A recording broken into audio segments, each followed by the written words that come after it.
आयुष्याचा दोरा तुटला आयुष्याचा दोरा तुटला आयुष्याचा दोरा एरवाऊगा पसारा एरवाऊगा पसारा एरवाऊगा पसारा एरवाऊगा पसारा एरवाऊगा पसारा तुटला आयुष्याचा दोरा तुटला आयुष्याचा दोरा तुटला आयुष्याचा दोरा तुटला आयुष्याचा दोरा एरवाऊगा पसारा एरवाऊगा पसारा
तुटला आयुष्याचा दोरा एरवा उगा पसारा टाकुनी पळती रांडापोरी अंती होती पाठमोरी अवघे सुखाचे संगाती अवघे सुखाचे संगाती कोणी कामा नाही अंती टाकुनी पळती रांडापोरी अंती होती पाठमोरी तुका बडे फजित खोर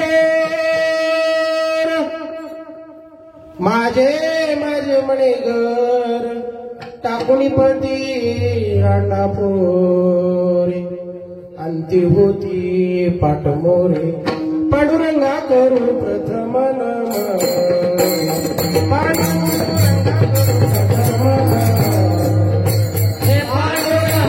करू प्रथम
नमन दुसरे चरण संतांची त्यांच्या कृपादाने कथेचा विस्तार.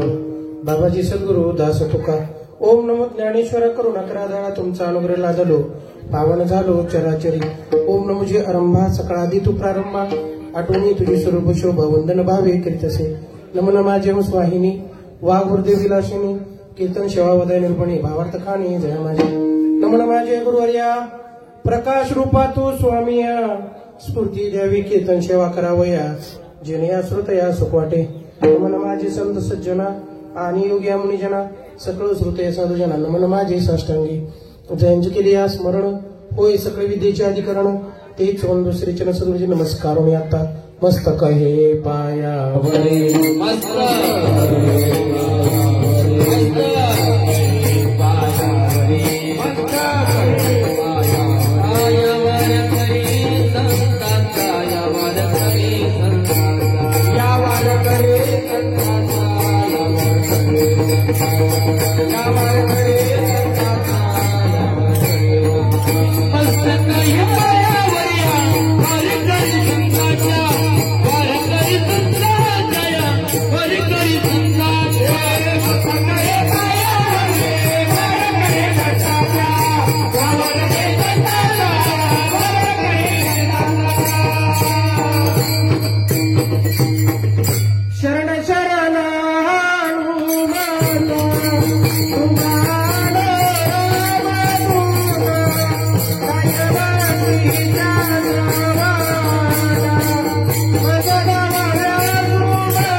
भक्तीच्या त्या वाटा मज दाव्या प्रस्तुत प्राप्त स्थळी कीर्तन रूपी सेवेकरता घेतलेला भंग जगत मान्य. लोकांनी जरी मान्यता केली नसेल तर सकल संतांनी ज्यांना मान्यता दिली म्हणजे नामदेवरायांनी ज्यांचा समाधीचा पूर्णपणे जीर्णोद्धार करून आज तुम्हाला मला दर्शनासाठी खुलं केले ते तुकोबरायप्रमाणे नामदेवरायप्रमाणे संत चोका महाराज यांच्या गात्यातील 4 चरणाचा काही जणांच्या ऐकण्यात असेल काही जणांच्या ऐकण्यात नसेल पण विशेष जीवनाचं महत्व सांगणारा अभंग आज या ठिकाणी सेवेसाठी निवडलेला आहे. महाराज चोकोबरायचं म्हणणं आहे एकदा आयुष्याची दोर तुटली की पसारा किती जरी मोठा असला तर त्याचा काही उपयोग होत नाही आणि ज्यांच्यासाठी आपण पसारा निर्माण केला ते अंत समयाला आपल्याला पाठमोरे होणार. कुठे टाकून देणार ते आपल्याला इथून उचलणार ट्रॅक्टर मध्ये घालतील खांद्यावर नेतील पण कसं तर नेतील खाली आणि एकदा शेड मध्ये टाकलं टाकून पळतील रांडा पोरे. बाकीच्यांचा काही संबंध नाही पाहू पावलेला काय आपण काही पैसे दिलेले नाही तर त्यांनी यावं थांबावं असं काही नाही पण ज्यांच्यासाठी अहोरात्र काबाड कष्ट केलं तेच पहिल्यांदा पाठमोरे होणार आहे. चोकोबरायचं म्हणणं आहे सुखामध्ये सगळे सांगाते आपल्या बरोबर असतील पण अंत समयाला एकही माणूस एकही व्यक्ती एकही नातं कामाला येणार नाही. मग का फजिती करून घेता? फजिती कशामुळे आहे? फक्त माझं घर म्हणल्यामुळे गुंतलंय एवढा सरळ सरळ अभंगाचा अर्थ आहे विठाल.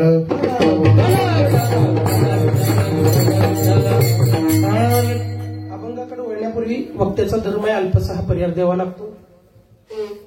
परिहार अशासाठी द्यायचा जरी ओळख असली तुमची माझी. गेल्या वर्षी याच ठिकाणी याच टायमिंगला काकूंचं प्रथम वर्ष श्राद्ध होतं. आज दुसरी पुण्यतिथी आहे. तुमच्या हिशोबाप्रमाणे दुसरी किंवा पहिली, बरोबर आहे का? पुण्यस्मरण आणि पुण्यतिथी ही पहिल्या वर्ष श्राद्धापासूनच धरून असते, बरं का? पुण्यतिथी म्हणून जर धरली पहिली धरा, श्राद्धाला धरून धरली तर दुसरी धरा. पण दुसऱ्यांदा आपण स्मरण करायला का बरं? पित्रांचं स्मरण करायचं कशासाठी करायचं नेमकं? काय कारण आहे? पुण्यतिथी का करायची? त्या तिथीला पुण्य प्राप्त व्हावं म्हणून. आजची तिथी तर विशेष आहे. बघा तुम्ही, नाव त्यांचं काय? बरोबर आहे का? इंद्राबाई येधू गाडवे. त्यांना सगळे तुम्ही लाडानं काकू म्हणत होता. लहानाची काकू, मोठ्याची काकू, बारक्याची काकू. पण ज्या तिथीला वारले ते एकादशीचं आजचं नाव सुद्धा इंद्रा एकादशी आहे. बघा तुम्ही, बरं का? ज्या तिथीला तुम्हाला वाटत असेल माळ असो किंवा नसो, भक्ती केलेली असो किंवा नसो, कुठल्या कर्माचं कसं फळ द्यायचं हे भगवंत सांगू शकत नाही. भुकेलेली भूक ओळखली असेल, ताणलेला ताण दिली असेल, घरच्यासाठी करून ठेवलं, यात काही नवल नाही. पण कुणावर तरी परोपकार केला असेल, नाही दूध देता आलं तर ताक तरी तांब्यावर दिला असेल, आणि त्या उपकाराची जाणीव भगवंतानं ठेवून एकादशी दिवशी पक्ष पंधरवड्यात मरण येणं हे त्याहून मोठं आहे. कारण का? महाराज जीवन माणूस कसं बी जगतं, पण शेवट बरोबर होईल असं सांगता येत नाही. आणि तुकोबराय म्हणतात, शेवट तो मला, शेवट तो मला,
समाजाला पटत नसतात, ती संतांना अनुसरून सांगावी लागतात. जगद्गुरु तुकोबराय म्हणतात, जन्माचा सगळ्याचा सोहळा होतो, पण शेवटचा प्रत्येकाचा सोहळा होईल यात नवल नाही. आणि 8 तास आयुष्यभर जे कर्म करायचं आहे तो कशासाठी करायचा आहे? शेवट गोड व्हावा म्हणून. बरोबर आहे का? शेवट कसा झाला पाहिजे? गोड झाला पाहिजे. मस्तपैकी जेवले आणि शेवटला जर कडवट लागलं तर, बरोबर आहे? माणसं बाहेर जेवायला गेलं तर म्हणतात शेवट शेवट काय तर खाऊ, आईस्क्रीम तरी खाऊ. का? गोड. गोड म्हणजे काय? गोड म्हणजे साखर घातलेलं गोड नाही. हरभऱ्याची डाळ गोड आहे का? मावशी नाही ना. मग बुंदी करताना काय करावं लागते? तिला पाक तयार करावा लागतो आणि ती पाकात तिचा शेवट होतो. पुन्हा ती बुंदी अलिप्त जरी केली तर त्यातली गोडी निघत नाही. तशी एखाद्या स्त्रीच्या जीवनामध्ये तिचं सौभाग्यवती मरण हे पहिल्याहून गोड, बरं का? पहिली गोष्ट. दुसरी गोष्ट, पक्ष पंधरवड्यात मरण अतिशय उत्तम. सेपरेट पुण्यतिथी घालायची गरज पडत नाही. ज्या तिथीला गेलं त्याच तिथीला. आता आई असल्यामुळे नवमीला मला झाला असेल तो भाग वेगळा बरं का. पण तिथी कशी प्राप्त झाली आहे बघा. मी सकाळपासून त्याच विचारत होतो असं कसं काय घडलं असेल. नाव ठेवलं इंदिरा बरोबर आहे का ठेवलं आता त्यांच्या आईसाहेबांना त्यांच्या तिकडच्या माहिती. बाहेर कुठल्या कापूस गावातलंच आहे का. हे दुधात साखर बरोबर आहे का. नानाला काही टेन्शन नसेल. सकाळी घेतलं संध्याकाळी बाहेर काढतो बरोबर आहे का. गावातल्या गावात असलं सोय असते ना माणसाची. त्रास नाही कुठल्या गोष्टीचा. लांब असलं म्हणजे जायचं हेलपाटा सगळं हेलपाटा जनगोत जवळ घे. त्रास नको वेळ जायला नको. पण मला सांगा काहीतरी पुण्य केलेलं असेल ना जेणेकरून प्राप्त होईल. पण ज्या तिथीला मानव जातो ती तिथी सुद्धा पावन होत असते लक्षात राहू द्या. म्हणून इंद्र एकादशी दिवशी इंद्रा का कुणा मरण आलं हे सगळ्यात मोठं त्यांच्या जीवनाचं गोड. दुसरं गोड काय आयो मरण मेलं. कारण म्हातारपणाला उलट मरण्यापेक्षा आपल्याकडे प्रथा आहे पतिव्रता तिची देवावरी सत्ता ताकद आहे. फोटो बघितलं समोर काय मी बघितलं नव्हतं त्यांना पण असं बघितलं तरी माणूस घाबरेल इतकी छाप फोटो. दुसरी गोष्ट जीवन जगत असताना इतरांचा विचार करून हळूहळू का होईल आपण आपल्या मुलांबाटे कौतुक करून ठेवलं. तिसरी गोष्ट स्वतःच्या आईचं आणि बापाचं श्राद्ध लवकर माणसं घालत नाही बरं का. लवकर श्राद्ध असू द्या मध्ये भागवा किती टाकायची डाळ घरचे विचारित टाक पाव किलो मध्ये एक पितृ जेवला तर बाद झाला. एवढी लोक आता मोठी महान झाली. श्राद्ध पुण्यतिथी ह्या गोष्टी लोकांच्या लक्षात येईना त्या. मला सांगा 365 दिवस आहेत. 365 दिवसात फक्त 3दाच पितरांना स्मरण करायचं आहे. पण 3दा स्मरण करण्याच्या नादामध्ये 362 दिवस सुखाचे घालवायचे हे तुम्हाला अजून लक्षात आलं नाही. ज्यांचा उपकार आता हे सरपंच साहेब यांची पुण्यतिथी करायला लागली त्यात नवल नाही. किती जरी केलं तर याच्यात सुद्धा त्यांची पुण्यतिथी निघत नाही. केलेल्या कर्तुकात बरं का. इष्टीकडे जाऊ नका पुण्याचा साठा. मला सांगा मी बघितलं श्राद्धा दिवशी सुद्धा एवढा मंडप पाठासन केलेला नव्हता. पण रात्रीपासून बघतो मी त्यांना सगळा आटाटक खटाटूप केला. गेल्या वर्षी याच ठिकाणी चांडाळ चौकडीतले भारत शिंदे यांचं कीर्तन झालं बरोबर आहे का. आणि त्याच जागेवर आज दुसऱ्या वर्षी माझ्या सख्या पामराला बोलवलं महाराज. ते दोघं जण महादेव सहदेव दोघं जण नातू बघा. आणि नातवाबरोबर आता परतुंड आले. परतुंडाबरोबर बाकीचे पण लोक आहेत आणि सगळे सोयरे. या सगळ्यांच्या उपस्थितीमध्ये आपण आज काकूला भावपूर्ण श्रद्धांजली अर्पण करणार आहोत. विठ्ठल महाराज जीवनामध्ये पुण्यतिथी का करायची. ज्या दिवशी आई वडिलांची पुण्यतिथी असते त्या दिवशी सगळ्या पितरांना आव्हान दिलं जातं. पक्ष पंधरवड्यात आपलं दुसरं काही कामच नाही काय फक्त पित्र. आणि जर त्या दिवशी नाही केलं आहा ते पितर करती अनुवाद वंशी दुराचारी हा पुत्र झाला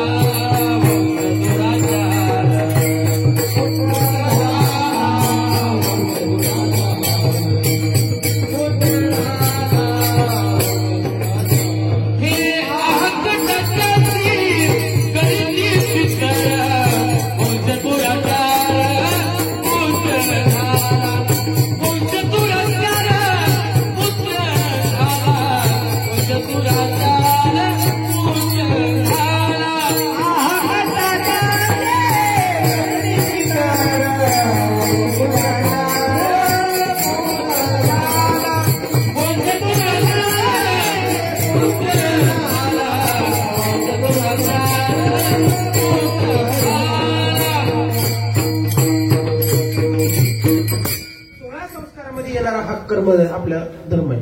पुण्यतिथी करावीच लागते. करा किंवा न करा हा ज्याचा त्याचा प्रश्न आहे. पुण्यतिथी दिवशी काय प्राप्त होतं. ज्या दिवशी आई वडिलांची पुण्यतिथी आहे त्याला पर्व काळ म्हणायचा.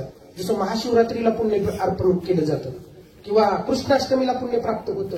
रामनवमीला आषाढी एकादशीला जेवढं महत्व आहे तेवढंच आई वडिलांच्या गेलेल्या तिथीला पुत्राला 100% कृपा प्राप्त होणार. आणि ती महापर्वणीचा काळ आहे.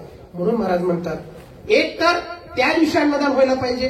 अन्नदानाबरोबर नामदान झालं पाहिजे. आणि नामदानाबरोबर सगळ्यांच्या बरोबर या गोष्टीची पुष्पांचा वर्षाव झाला पाहिजे. मग काय होतं नेमकं त्या दिवशी गरुड पुराणाच्या नियमाप्रमाणे त्या दिवशी सकाळी 7 वाजता पित्र निघतात. बरोबर 12:13 आपल्या दारात येतात. ते 4 वाजेपर्यंत थांबतात आणि आपलं सगळं वर्गक्रमण बघत असतात तर निघून जात असतात. महाराज याच्यावर विश्वास ठेवा. जर नाही विश्वास ठेवला तर याचं काय होणार तर पित्राच्या कृपा आशीर्वादानं आपल्या घरावरती जशी कृपा असेल तसा आपल्या घरातला व्यवहार चालू असतो. बघा तुम्ही एखाद्याच्या घरावर जर पित्राची कृपा ओळखायचं कसं तर त्या घरामध्ये कुठल्याही प्रकारचा वाद होत नाही. दुसरी गोष्ट माणसामध्ये प्रेम राहतं आणि कुठल्याही परिस्थितीची अडचणी निर्माण जरी झाल्या तर 100% त्या दुरुस्त झाल्या होतात. जर समजा घरामध्ये माणूस मेला तरी वाद निर्माण होत असेल तर ओळखून घ्यायचं की तीव्र गतीचा पितृदोष आहे आणि तो फक्त आणि फक्त पिंडदानाचं तर्पण केल्याच्या नंतर निघून जातो, अन्यथा निघत नाही. पण यातूनही काही दोष राहिले तर ते कीर्तनाच्या माध्यमातून निघून जातात. म्हणून हरिकीर्तनाचं नियोजन केलं जातं. कारण का कीर्तनामध्ये माणसाचं स्वस्वरूप बदललं जातं. कीर्तन चांग होय अंग हरिरूप अशी उपमा जगद्गुरु तुकोबरायांनी दिलेली आहे. म्हणून कीर्तनाचं नियोजन असतं मायबाप हो. पण ज्याला आवड निर्माण आहे, ज्याला पित्राविषयीच आवड निर्माण नसेल, ज्याला देवाविषयीच आवड नसेल, ते थोडं खाली येऊन विचार करा. आपण कुठून आलो आणि कुठं जाणार आहे आणि करणार आहे काय, या तिन्ही गोष्टीचा जर विचार केला तर 100% आपल्या गोष्टी लक्षात येतील. पण वास्तविक जीवन जगत असताना माणूस सुखाचा विचार करतो आणि मग महाराज सुख पाहिजे असेल ना तर महाराज म्हणतात आणि या संसार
शरण जा उदारा पांडुरंगा. ज्यावेळेस मनुष्य जन्म प्राप्त झाला त्याच वेळेस आपलं पहिलं कर्तव्य आहे देवाला शरण जायचं. का जायचं? देवाच्या हातात आपलं जन्म आणि मरण आहे. आपल्या हातात सत्ता आहे का? नाही.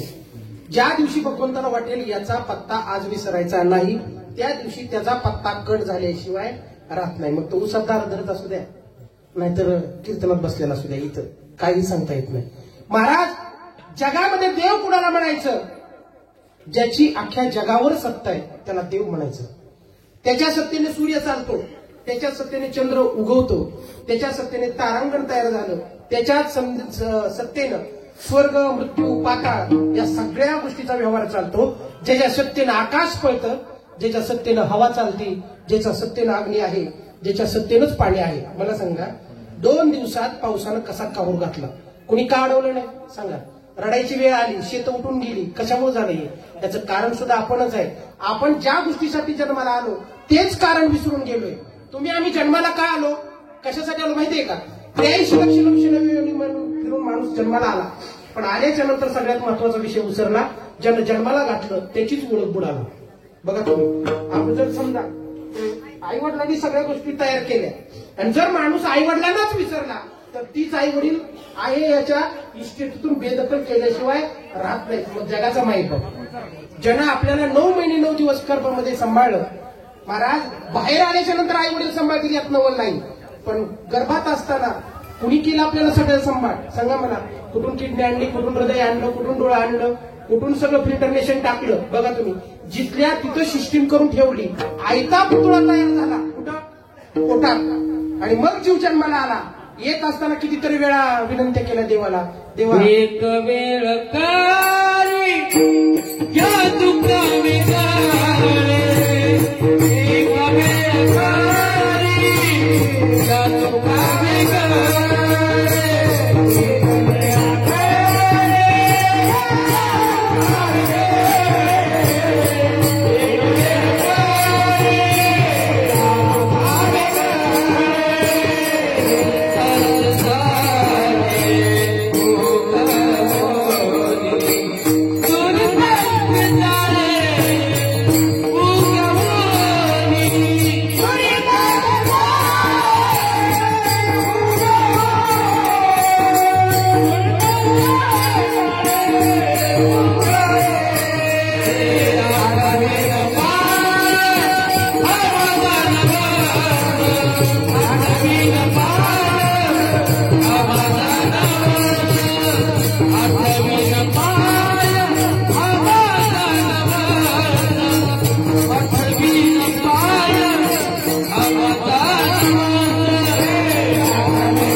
दुःख होत होतं आणि भगवंताला नवस केला.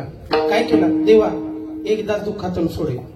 देव म्हणले मी जरी सोडवलं तर जन्माला आला की पुन्हा तू स्वतःहून दुःख निर्माण करणार, कारण तू काय करणार आहे हे मी आधीच ओळखलंय. त्याला माहित नव्हतं का आपण जन्माला आल्यावर काय करणार आहे? बरोबर आहे काय?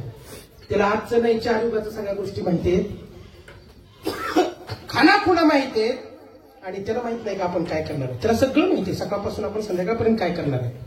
पण त्याच जीवाची दया अंतकरणामध्ये उत्पन्न झाली आणि 18 पगड जातीमध्ये 18 संत जन्माला आले.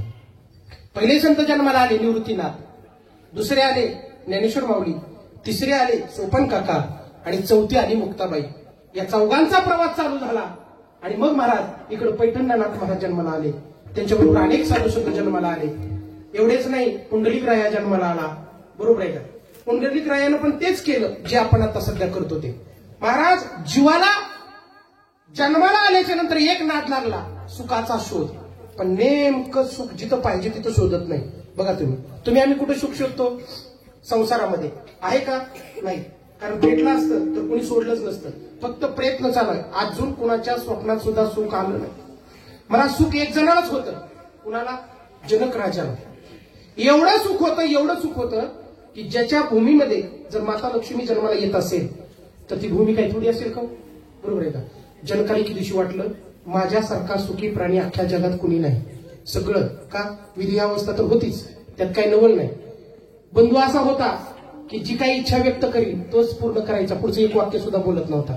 ते काय आपल्यात काही नव्हतं, उपर्ट बोलणार तिपर्ट बोलणार, पुन्हा तीच कुऱ्हाड घेऊन बसणार, बघू माझं म्हणून. बरोबर आहे का? असं काही विषय नव्हता. तो कोण होता? आज्ञाधारक बंधू होता महाराज. दोघांचं प्रेम एवढं होतं, पण कल्पनाच केली नव्हती की जीवनामध्ये दुःखाची प्राप्ती होईल. विठ्ठल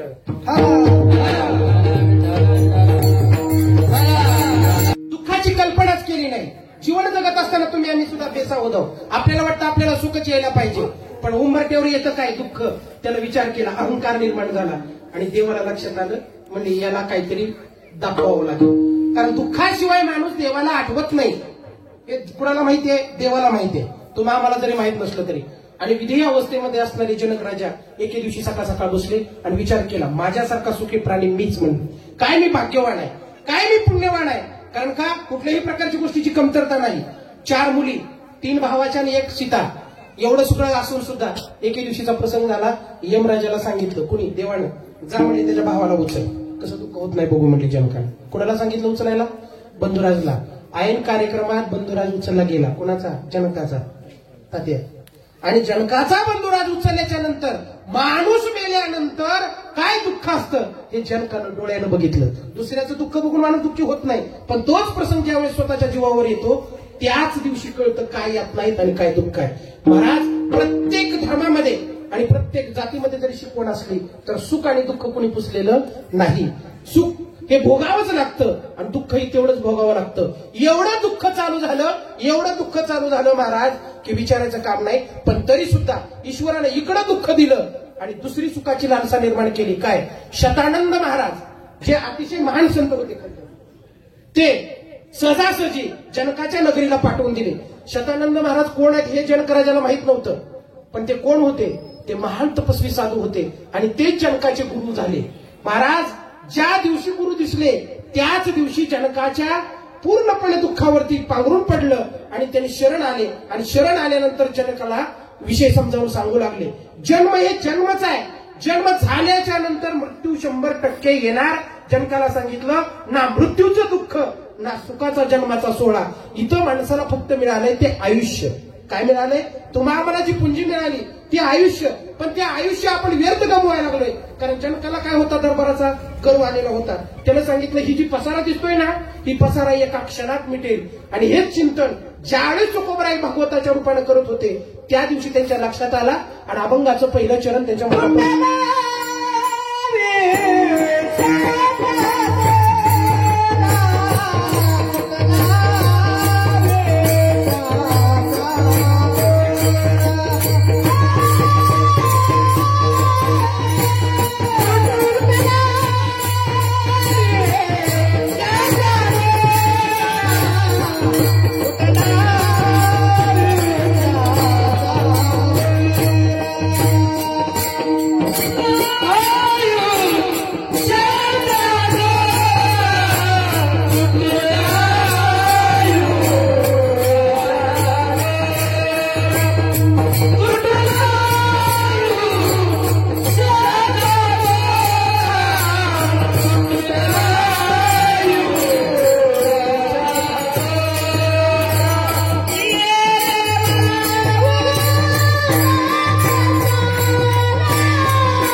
आयुष्याचा दोरा. तुमचा आमचा दोर कुणाच्या हातात आहे? त्याच्या दोरामध्ये पतंग खेळत होती, बघितलं मी. त्या पतंगाला दोर लावलेला होता. त्याला काय म्हणते? अजून काय म्हणते? मांजा. बरोबर आहे. मांजा, माझा बरं का, मांजा लक्षात राहू द्या. का तसं मांजा म्हणलं असेल त्याला? सांगा मला. पतंगाला उडता येतं पण स्वातंत्र्य नाही. स्वातंत्र्य कुणाच्या हातात आहे? ज्याच्या हातात मांज आहे ना, त्याला इसका दिला की पतंग असा उडतो. मग देवाला माहितीये याला कुठे इसका द्यायचा, बांधापाशी द्यायचा, नदीपाशी द्यायचा, कीर्तनात द्यायचा, चाल म्हणताना द्यायचा, कशात द्यायचा ही ठरवलं. बरोबर आहे. आता बघा तुम्ही फुलं टाकली, काय केलं तुम्ही? या फुलाचं तोडली फुलं. तुम्हाला असं वाटलं का याचं आयुष्य संपायला लागलं? कादा याद पण झाली नाही, कारण आज आपल्याला कळलंच नाही आयुष्य संपत येते. लक्षात राहू द्या, एखादं फुल एखादं पान झाडाचं सहजासहजी माणूस तोडतो, हे सोडावं. तुम्ही फुलं नका तोडू, पण आपल्यामुळे कोणाचं मन दुखतंय एवढी सुद्धा अक्कल माणसांना नाही. लक्षात राहू द्या, दुःख देणं म्हणजेच पाप आहे. दुःख देणं म्हणजेच पाप आहे. जगायला देवाची कसल्याही प्रकारची कुठल्याही प्रकारची अडचण नाही, पण जगत असताना आपल्यामुळे इतराला त्रास झाला नाही पाहिजे याचं मात्र प्रत्येकानं पालन केलं पाहिजे. आता त्रास कुणामुळे? आपल्यामुळे का दुसऱ्यामुळे? आणि जर असं प्रत्येकानं ठरवलं तर आपला त्रास यांना होऊ द्यायचा नाही. बायकोनं ठरवलं नवऱ्याला त्रास होऊ द्यायचा नाही, होणारच नाही. आणि नवऱ्यानं जर ठरवलं की बायकोला त्रास होऊ द्यायचा नाही, नाही होणार. पण माणसं आता चालतंय पण माझा सोडायला तयार नाही. आणि मग ही माझा कोण वाढतं? भगवान परमात्मा. कारण का महाराज एका ठिकाणी वर्णन आले, जशी पतंगाची दोर कापावी तसं तुमच्या आयुष्याची माझ्या आयुष्याची दोर कधी कोण कापल सांगता येत नाही. आणि त्या कापणारच नाव आहे यम. काय नाव आहे त्याचं? यम. तो कधी कुठं चालत येईल सांगता येत नाही. तुम्ही म्हणसाल मग काय ती पदावर आहे का? अजिबात नाही. त्यानं ब्रह्मदेवाला सोडलं नाही. एक युग संपलं की त्याला म्हणते चल संपला तुझा बाजार. मग जर जिथं ब्रह्मदेवच स्थिर नाही तिथं तुमची आमची काय गत होईल? इथं या मृत्यू लोकावरती प्रत्येक जीवाला जन्माला आल्याच्या नंतर त्याचा दोर कापला जातो. पण झाले काय? आपल्याला त्या दोराची जाणीव का नाही? आपल्याला पसारा वाढवायचा आहे. बरोबर आहे का? मला सांगा, एक एकर असलं तर आपल्याला किती व्हावं वाटतं? जेवढं कमी जाईल, जेवढं देईल एवढं कमी. बरं, एवढ्या कमीचं बी असलं जास्त बी असलं पसारा, त्याचा काय फायदा आहे सांगा मला? आपला पसारा वाढला तर किती वाढेल? कवटळी शिवारापुरता वाढेल. अख्ख्या जगावर तरी वाढू शकणार नाही ना. अख्ख्या जगावरती ज्यांनी राज्य केलं त्या पसाऱ्याचा त्यांना कवडीचाही फायदा झाला नाही. असं झालंय का की तो मेलेलाच माणूस पसारा घेऊन गेलाय? अजिबात नाही महाराज. कोणी खाली केलं तर जात असताना घर मालक त्याला सगळ्या गोष्टी बघितल्याशिवाय घरातून बाहेर जाऊ देत नाही. मग हा तर जगाचा जगनियंता भगवान परमात्मा आहे महाराज. दिलेलं शरीर सुद्धा नेता येत नाही. कारण का? देह काळाचे धन कुबेराचे. किती जरी पसारा वाढवला तर आपल्याकडे उदाहरण आहे मधमाशीचं. किती ठिकाणून आणते हो? ती राणी माशी एका जागेवर बसलेली असते. कुठं? त्या पोळ्यावरती. आणि प्रत्येक माशा दिवसभर त्यांना ती नादच. काय माशा लय नादी मध गोळा करायला. गुई गुई. वय बघत नाही त्या, ताण बघत नाही त्या, धंदा बघत नाही त्या. त्यांना नादच. इकडून 200 तिकडून 100. तिकडून गेलं इकडून आलं. सगळा मध गोळा करून त्या पुढे ठेवतात. आणि आपल्यासारख्यानं जर बघितलं तर महाराज नुसता धूर दिला जातो गोळा करणाराला. काय दिला जातो? नुसता धूर. आणि धुरात माणूस आंधळ होतो महाराज. आपण जो पसारा वाढवतोय ना तो पसारा नेमका आपला फायद्याचा आहे का याचा विचारच केला नाही. महाराज सिकंदर राजाला ज्यावेळेस चेक करायला तो हाकीम आलता त्यावेळेस हाकीमाला सांगितलं पहिल्यांदा खांदा देणाऱ्यापैकी जर कोण असेल तर तू. का? तू हाकीम तपासून सुद्धा जर त्या हाकीमाला जर खांदा द्यायची वेळ येत असेल तर मग बाकीच्याचं काय असेल मला सांगा. जगात असे किती डॉक्टर निघाले ज्यांनी हृदयाचं ऑपरेशन केलं तेच हृदयाच्या आजाराने मेले. महाराज या लग्नाचं नाव आहे मृत्यूलोक. इथं कुणालाही देव सोडत नाही. पण या सगळ्या गोष्टी कळतील तेथे नाही ऊरा आणि अवतार, तेथे नाही ऊरा आणि अवतार,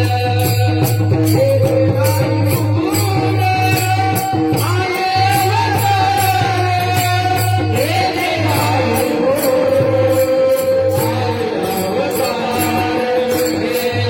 नाही ऊरा आणि अवतार, तेथे नाही ऊरा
अवतार.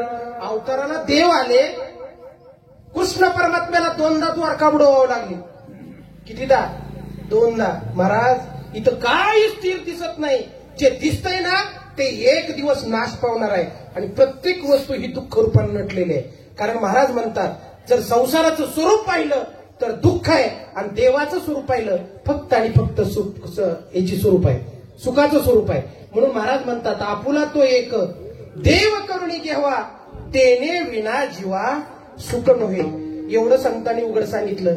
पण महाराज ज्या वेळेस पुराचं पाणी पंढरपुरात शिरलं, कधी? ज्यावेळेस त्यावेळेस चोकोबरायच्या काळात रातोरात प्रत्येक गवळीवाड्यात पाणी शिरलं आणि बघता बघता सगळी जनावरं मरून पडली. पंढरपुरावरती एवढी दुर्गंधी पसरली. आता एवढ्या जनावरांचं करायचं काय? आणि मग लोकांना नदी पलीकडे असलेल्या चोकोबरायची आठवण झाली. कधी? हीन काम करण्यासाठी. अभंगाची रचना करत होतं तेव्हा कोणी जवळ आलं नाही. भक्ती करत होतं तरी अजून विठ्ठल परमात्म्याच्या पायरीवरती त्यांना कोणी येऊ दिलं नव्हतं. पण ज्या वेळेस गुरं मेली त्यावेळेस त्याच चोकोबरायकडे गेले आणि असे गेले नाहीत अजून. तुमच्या आमच्यासारखी मधली असती ती ना. त्यांनी सांगितलं बिदरच्या बादशाला, तो कधी चोक्या गुरुवडी नाही म्हणले. महाराज भक्ती जरी करायला आलं तर कर्म सुटत नसतं, लक्षात राहू द्या. कर्मापासून कुणालाही सुटका नाही. पण कर्म कसं करायचं हे मात्र त्या माणसाच्या हातात आहे. सकाम, निष्काम, भक्तिकाम बरेच कर्माचे प्रकार आहेत. महाराज ज्यावेळेस फरमान घेऊन आलं आणि चोकोबरायला वडायला सांगितलं त्यावेळेस चोकोबरायने काय केलं? प्रत्येक गुरु, आता ते गुरु काय पाण्यात पडलेली म्हशी किंवा जनावर कशी फुटते, टर फुटते आणि त्याचं वजन वाढतं. आता एवढी गुरु वाढायची म्हणल्यावर काय खरंय काय? आणि गुरुवडीत नेऊन कुठे टाकायची होती? गोपाळपडीच्या पलीकडे एक खड्डा खांदलेला होता आणि त्या खड्ड्यात ती गुरं नेऊन टाकायची आणि पुन्हा ती माणसाकडून मातीला बुजवून टाकायची होती. का? तर त्याची दुर्गंधी आखी सगळीकडे पसरू नये म्हणून. महाराज ज्यावेळेस चोकोबरायने ते गुरं वाढायला चालू केलं, सकाळचा दम होता तोपर्यंत गुरं वाढायला चालू केली तोपर्यंत काय वाटलं नाही. पण जसं जसं ऊन वाढायला लागलं आणि जसं जसं गुरु वाढायला लागले तसं तसं ह्या खांद्याला कचा पडायला लागल्या. आणि महाराज पुन्हा दावं ठेवू देणं गेलं आणि हे कुणाला कळलं? त्यांच्या पत्नीला कळलं, गरोदर असणारी स्त्री. पण तिने सांगितलं देवा माझ्याच मालकाच्या नशिबाला हे आलंय, बरं नाही दुर्गंधी दूर करावी तर तूच केलेल्या निर्माण या सृष्टीला धोका होईल. त्यापेक्षा मी पण काय करते आता यांना मदत करू लागते. महाराज भाकरी घेऊन आली आणि चोकोबराय दणकून खाली बसलं. बघितल्याच्या नंतर तिनं सांगितलं म्हणजे तुम्ही काळजी करू नका. अगं काळजी करत नाही पण फरमान असं आहे की संध्याकाळपर्यंत एकही गुरु राहता कामा नाही. हा आदेश आहे राजाचा आणि जर मी असं करायला लागलो तर काय व्हायचं? त्यांनी सांगितलं तुम्ही काळजी करू नका, तुम्ही 2 घास खाईपर्यंत मला जेवढी गुरु वाढतात तेवढी. गरोदर स्त्री असताना सुद्धा कमरेला दावा बांधायला येईना म्हणून महाराज परत तिनं खांद्याला दावा बांधलं. आणि ती ज्यावेळेस सोयराबाई गुरु वाढायला लागली त्यावेळेस भगवान परमात्म्याला दया आली आणि भगवान परमात्मा स्वतः चोकोबरायच्या रूपात आला.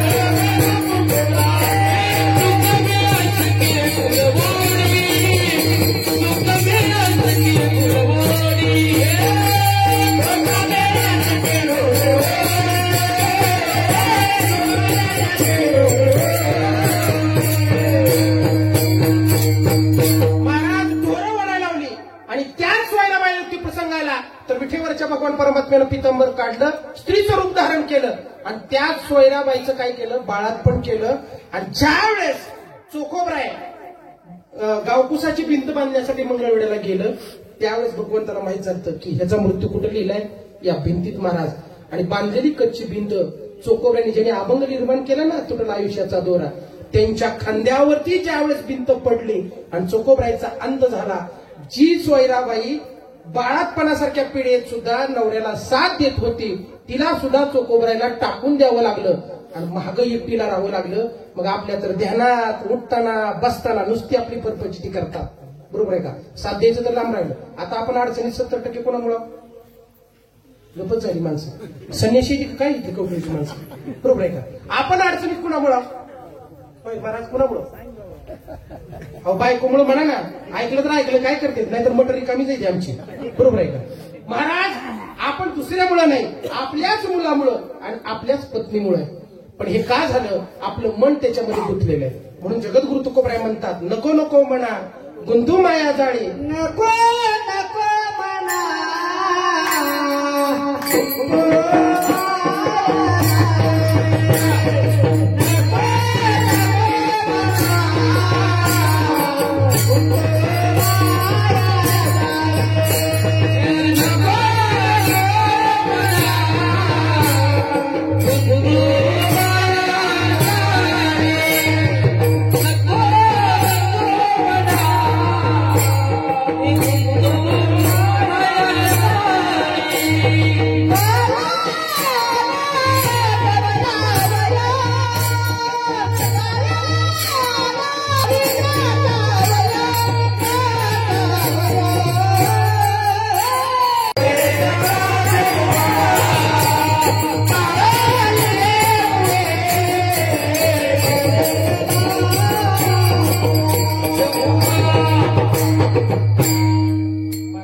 नको नको म्हणा गुंतू माया जाळी, काळाला जवळ ये ग्रासावया.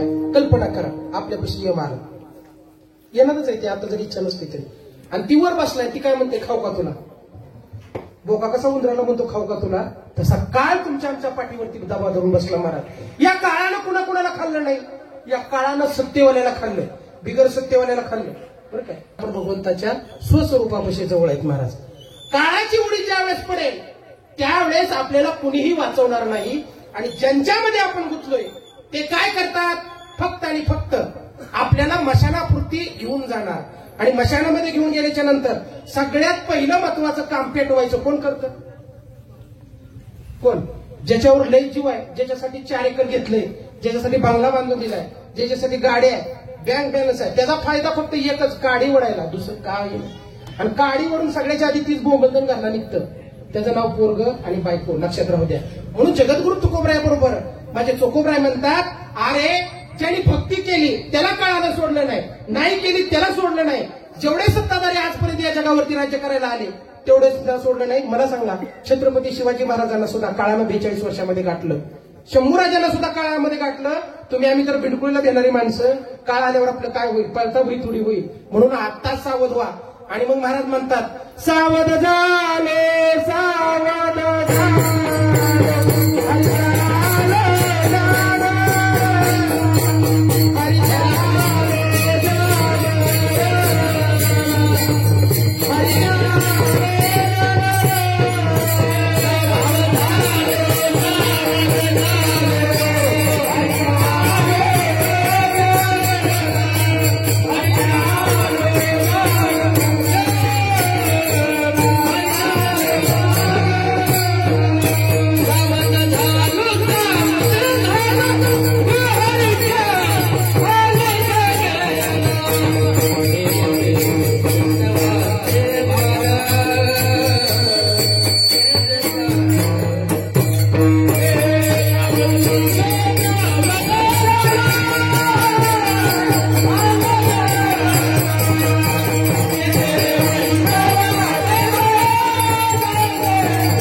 पुन्हा जिथं नाश पावणार आहे तिथं. म्हणून महाराज म्हणतात, उठा जागे वारे आता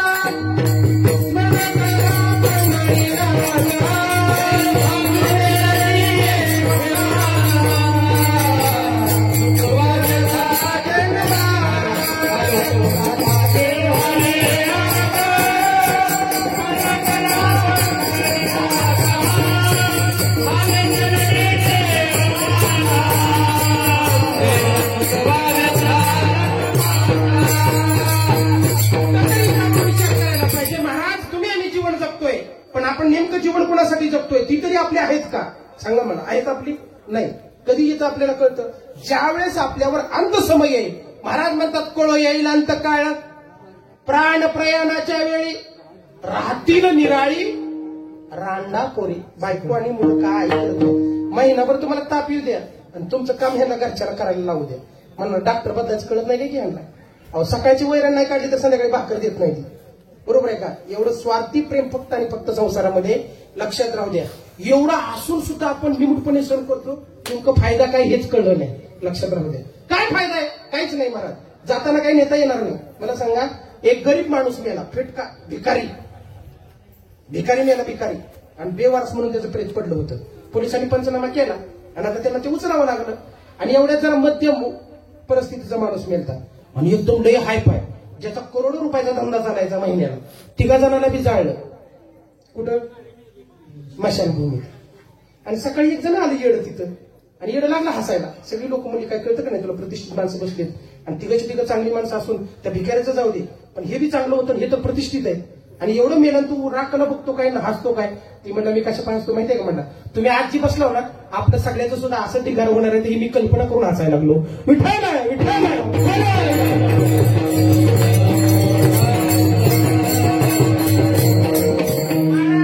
हा देव आहे, तो नाशिवंत आहे आणि तो जाणार आणि त्याचं आयुष्य संपणार. नाशिवंत देह जाणार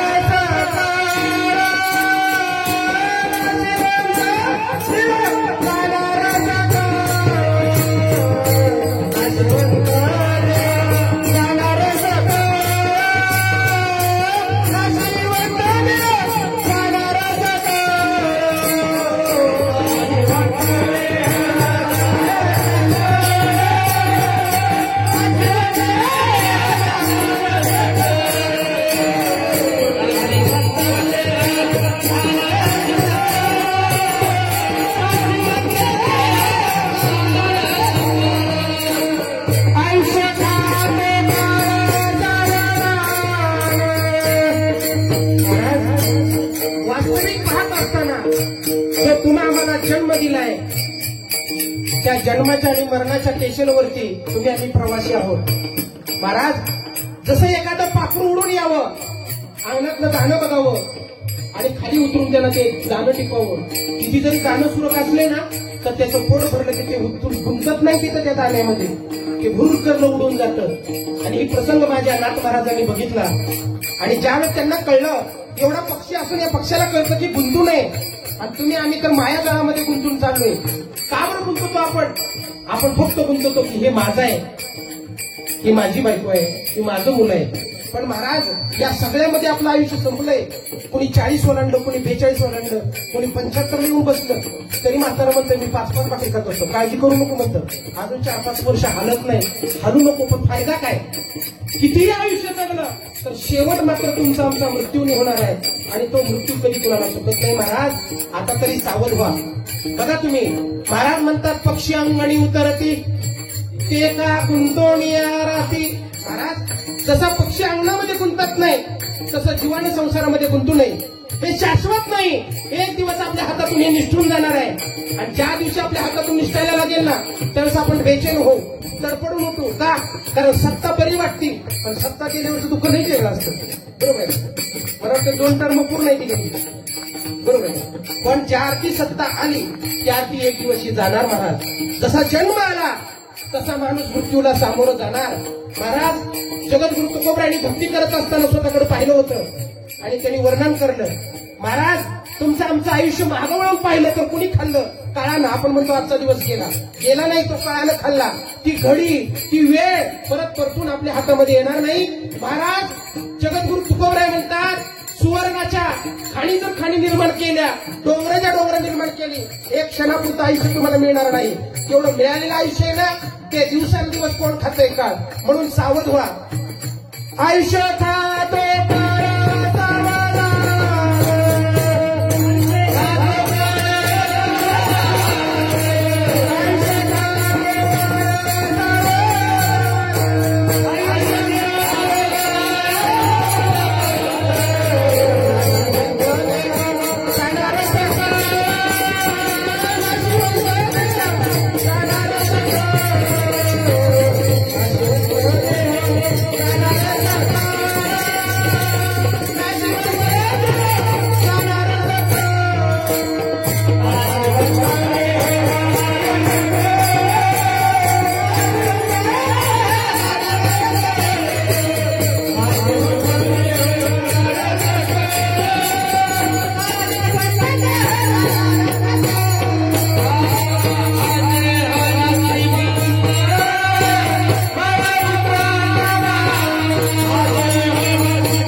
दृष्टी देईल निर्मळ धर्म कळते काहीच कळत नाही माणसाला किती वरडून सांगावं संतांनी नाही म्हणून महाराज तेच चोकोबराय सावध करायला लागले ज्यांचा मुलगा जन्मल्याबरोबर विठ्ठल म्हणला आपलं मेलं तरी विठ्ठल म्हणत नाही बापाचं नाव असलं तर घेतच नाही बरोबर आहे न म्हणजे इटनाचं नाव घेते देव न मानणारे लोक कुठं असते परमार्थात मेळ ना गल्लीत मेळ आता गल्लीतच मेळ नसल्यावर दिल्लीत काय गोंधळ राहिल्याशिवाय राहील का नाही म्हणून काय करा काय नाही करू नका फक्त आणि फक्त जर संसारात राहिला असायचं असेल तर फक्त एक दिवस लक्षात ठेवा की ह्या घरातून आपल्याला बाहेर काढणार बरं का किती दिवस बसू ती खुर्चीवर जोपर्यंत आतला आहे तोपर्यंत एकदा खुर्चीतलं संपलं की म्हणणार बापराव या लवकर संपलं म्हातारा बरोबर आहे म्हातारा संपलं नाही महाराज आजा जरी गेला पाजा जरी गेला असला तर नाताचं सुद्धा गौरे गेले ते काय राहिलेले नाही त्यावेळेस प्रमाणे लिहून ठेवले तो कोबराईने आजा मेला बंदा मेला बाप पैसा मेला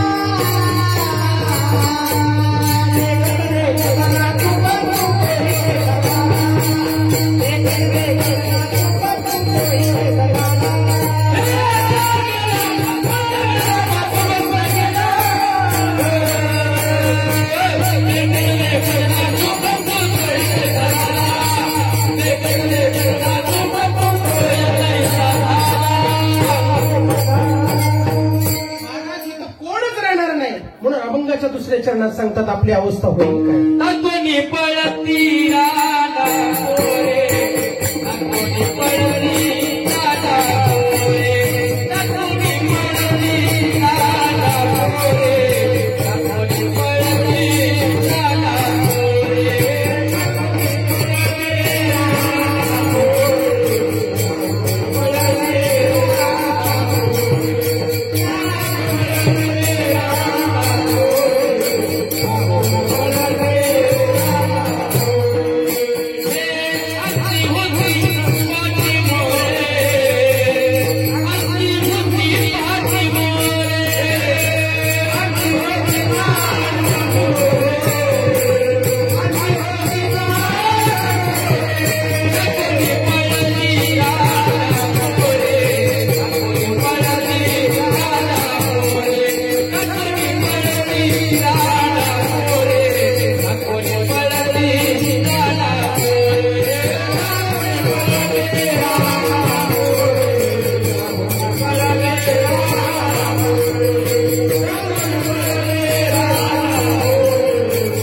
ज्यावेळेस आपल्याला उचललं जातं आणि मशानभूमीमध्ये टाकलं जातं आणि ज्यावेळेस आपल्या चितेला लागलं पहिली लोक जरा प्रेमळ होती हो कमीत कमी अंगाला लागू द्यायची पुन्हा कवटीला लागू द्यायची काट करणं आवाज आला की मग घालायची आता जर तिथं जायच्या आधीच म्हणता डिजिटलमध्ये ते सुतळ्या घालणं भडका देऊन जाऊन टाकायला लागली लोक भडका देऊन जाळेपर्यंत सुद्धा नातेवाईकांना थांबायला वेळ नाही मग मला सांगा का प्रेम करायचं असल्या लोकांवर सांगा कोण सोडवणार आहे आपल्याला नाही महाराज मग ही कोण आहेत सगळी नाते गोत्र जणव येतं हे फक्त आणि फक्त सुखाचे संघात आहेत अंती कामाला यातलं एक सुद्धा येणार नाही कुणाचा वशिला चालणार नाही कुणाचं नातं चालणार नाही नातं जर चाललं असतं तर प्रत्येकानं असं म्हणतं का माणूस ते मरायला लागले नाता आता काय खरं नाही मग ते म्हणतं का हे थांब येम मला नाही पण त्याला राहू दे असं म्हणतं का कोणी आता काय खरं म्हणतं घरी येतं म्हणतं पुन्हा जर म्हातारा चक्र त्यापेक्षा जीवन बसलेलं बरं माणसं खाऊन पिऊन मातीला निघाले जातात कारण एवढी सुद्धा जाणीव पोटामध्ये राहिलेली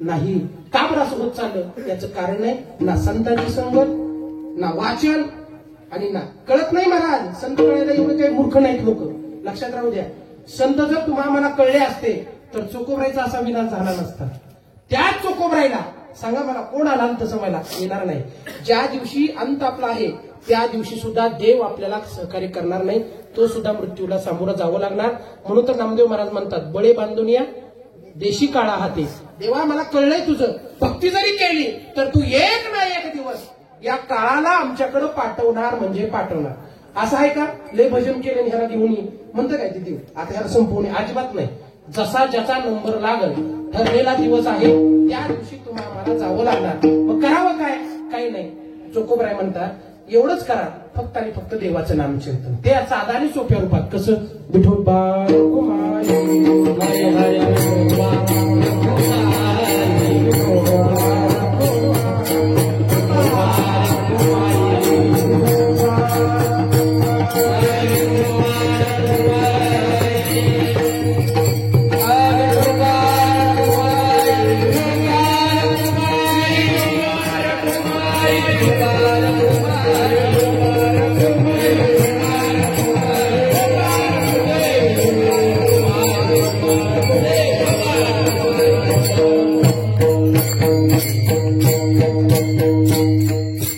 आमच्यामध्ये सहभागी होणारे लोक आहेत. अंत समयाला कोणी येणार नाही. अभंगाच्या तिसऱ्या चरणात अवघे सुखाचे सांगाते, अवघे सुखाचे सांगाते, अवघे सुखाचे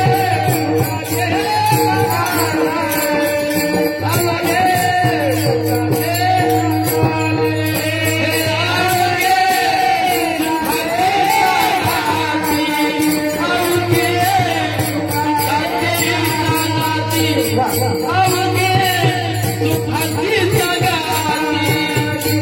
अवघे सुखाचे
पोरे अंती होती पाठमोरे.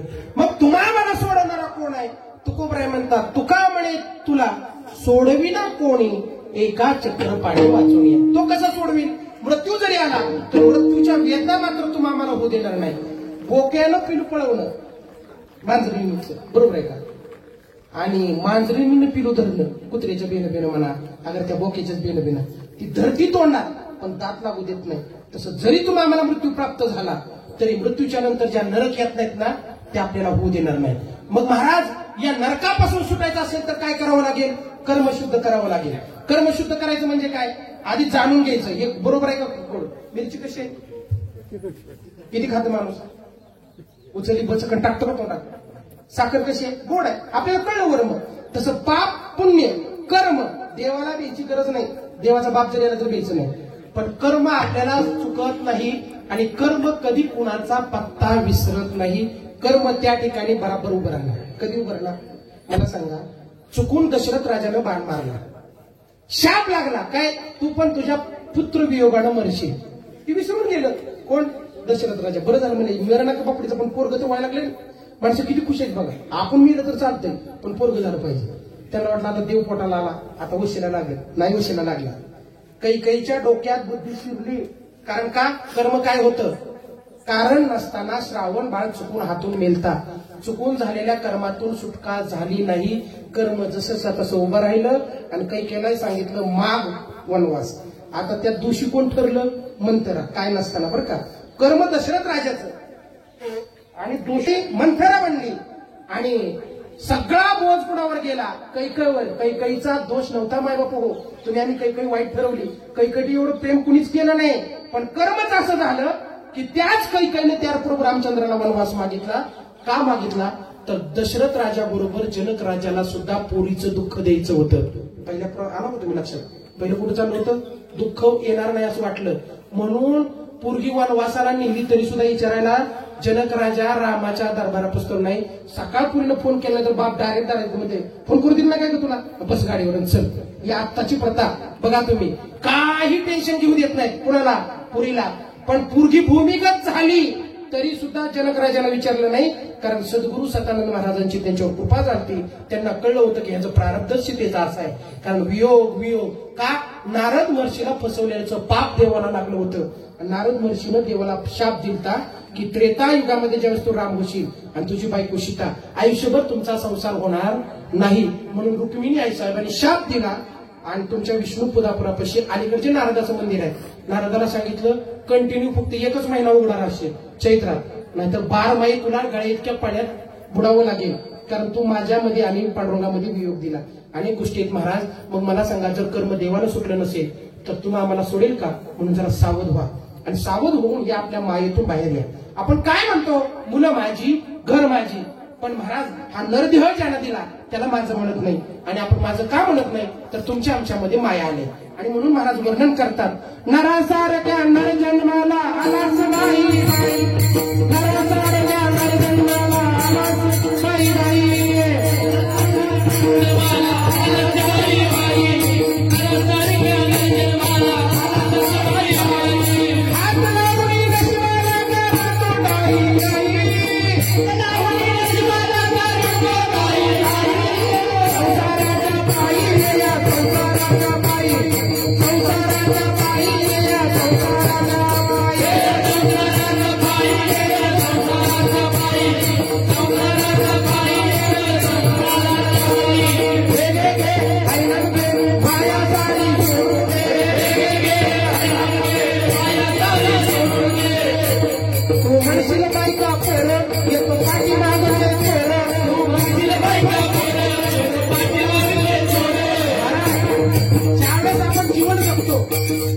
त्यावेळेस आपल्या एसटीला एक चोर आहे, त्या चोराला आपण वाजवीत गाजवीत बँड लावून आणलं, बरोबर आहे. ती चोर म्हणजे कुठला, घरातला चोर ओळखू येत नसतो आणि घरचा पण येत नसतो. घरातला पहिला महाडाकू कोण, बायको, त्याच्यानंतर तिचं झालेलं ते पिल्लू म्हणजे पोरग. का बरं चोर, आपण मरोज तर दम आहे. आता तर 11 दिवस सुद्धा कोणी थांबत नाही, तिसऱ्या दिवशी वारसदार लागले, बरोबर आहे का? कुठं जात नाही, पण भीती अंतकरणामध्ये निर्माण होती. मला सांगा, आपलं सगळं काही चालतं पण आपण चालत नाही मेल्याच्या नंतर. का? आपल्यातला तो राम उडून गेलेला आहे. म्हणून महाराज म्हणतात, पोराचं एकच कर्तव्य आहे, आपण मेल्यावर खापर फोडणं आणि आपल्या नावावर बोंब मारणं, याच्या पलीकडे दुसरं काही विधी नाही. म्हणून महाराज म्हणतात, तू म्हणशील बायका पोरं येतं पाठी मागत आहे पोरं, म्हणशील बायका पोरं पाठी मागत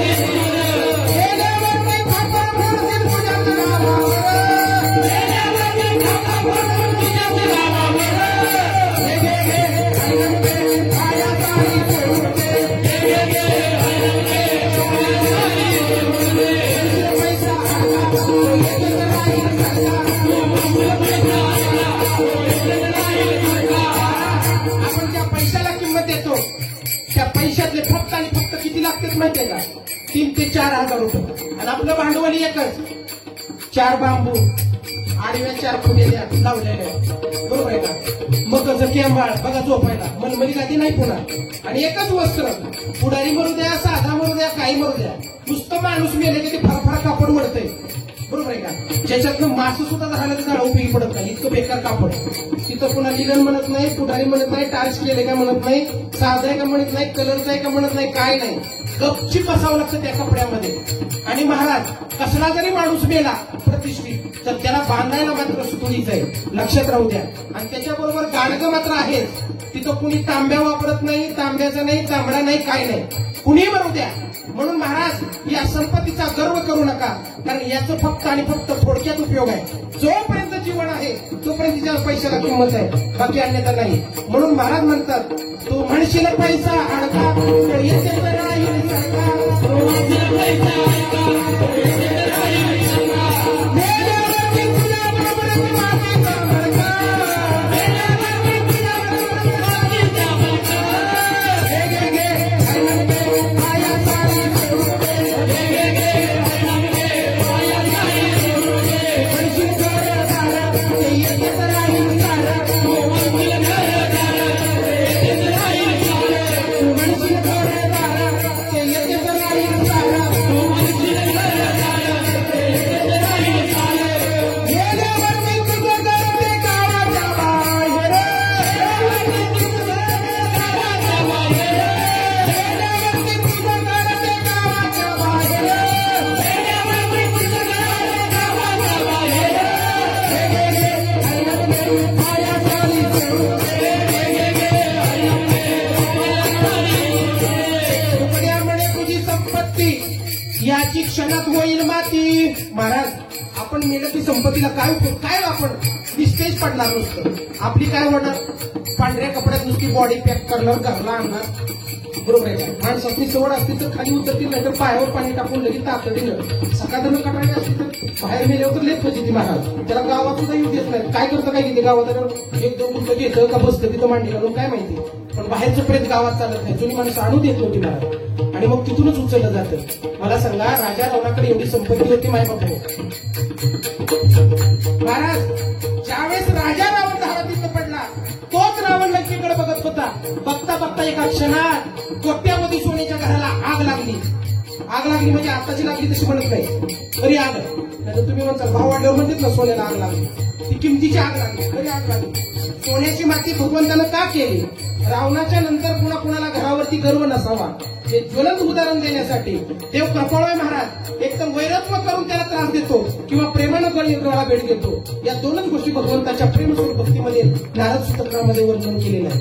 रावण मेला आणि लंकेची माती झाली. महाराज किती सैन्य, किती पंतू, किती नातू सगळं धुळीला मिळालं, फक्त आणि फक्त देवाला न शरण येण्यामुळे.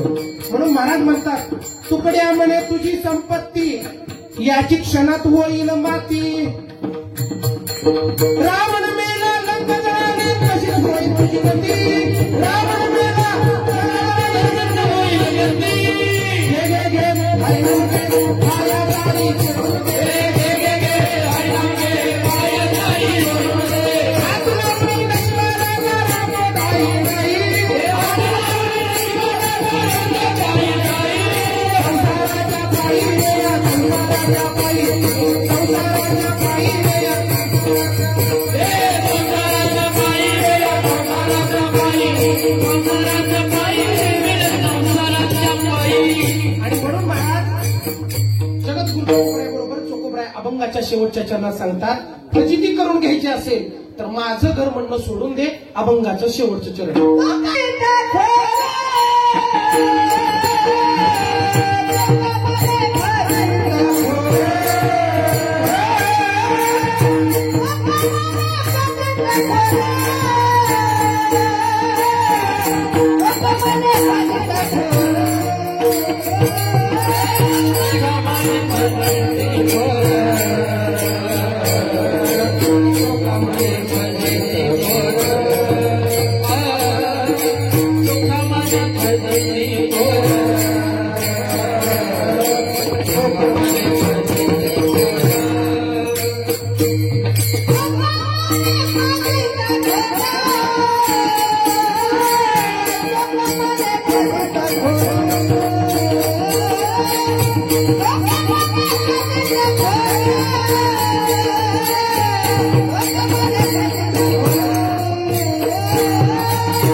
आपली सगळे आपण सगळेच आहे, पण आपलं कोणी नाही. म्हणून महाराज म्हणतात नाही रे कुणाची कुणी तुझी नव्हे रे कोणी आणि ती जाशील एकल्या प्राण्या माझी माझी कोणी. मला सांगा, सौभाग्यवती इंद्रायणी येदू गाडवे आणि येदू एकनाथ गाडवे काकू आणि नानी. कसं लग्न जमलं काय माहिती आता पुढचं काय, मी त्यावेळेस नव्हतो आणि मला काही लग्नाची पत्रिका नव्हती त्यांची. पण मला सांगा कसा प्रपंच उभा केला असेल देव जाणे, पण त्या प्रपंचातलं सगळं टाकून गेले का नाही. सांगा काय काय दिलं आपण काकू बरोबर बांधून, काहीच नाही.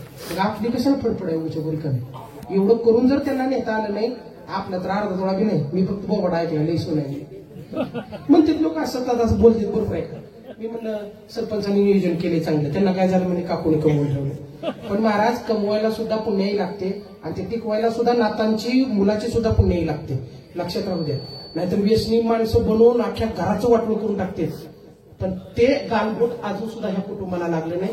त्याचं कारण आहे, कारण काकूंचा आणि नानांचे चिरंजीव सुखदेव येदू गाडवे आणि त्यांच्या पत्नी दादा सोबत तुम्ही बघितलात. आता मला सांगा आजोबा तसे, पुन्हा वडील तसे, आता नातू कसे निघतील पुन्हा तर लक्ष ठेवा, कारण पुन्हा चौथं लक्षात आलं. चौथं जनरेशन शक्यतो एक तर चांगलं निघतं किंवा खराब निघतं.